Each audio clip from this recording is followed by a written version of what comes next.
সঙ্গে যখন আবদার মেটানো তখন আমার বাবাই সেরা, কারণ রাতে আবদার করেছি পাবদা মাছ খাওয়ার, সকালে এনে হাজির মাছ, যেমন নুন হলুদ মাখিয়ে রাখা হয়, সঙ্গে একটু তেলও অ্যাড করে মাখিয়ে রাখা হলো। এখানে সর্ষে পাবদা হবে, সর্ষে পোস্তটাকে ভিজিয়ে রাখা হলো, কাঁচা লঙ্কা আদা পেস্ট এইসব রেডি করা হলো। আর একটু কড়াইতে তেল দিয়ে দিলাম, অল্প একটু নুন ছিটিয়ে দিলাম যাতে তেলটা ভালো গরম হয়েছে কিনা বোঝা যায়। মাছ ভাজতে গিয়ে দেখি একটা মাছ কড়া থেকে পড়ে সুইসাইড করেছে। এখানে সমস্ত রকমের বাটাবাটি পেস্ট রেডি। তো আস্তে আস্তে রান্নাটা শুরু করি।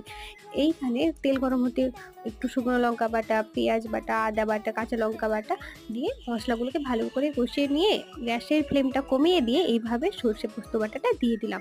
যতক্ষণ না সর্ষে পোস্ত বাটা একটু ভালো করে কষানো হচ্ছে ততক্ষণ কিন্তু গ্যাসের ফ্লেম একদম কম থাকবে। তারপর মাছগুলোকে দিয়ে দিলাম, পরিমাণ মতো জল দিলাম গার্নিশিং এর জন্য। এখানে দিলাম ধনেপাতা, লঙ্কা কুচি, স্বাদ মতো লবণ আর হলুদটা তোমরা দেখে দিও। কেমন লাগছে জানিও রেসিপিটা। ভালো লাগলে লাইক শেয়ার আর সাবস্ক্রাইব করে দেবে। দেখা হবে নেক্সট ব্লগে। বাই।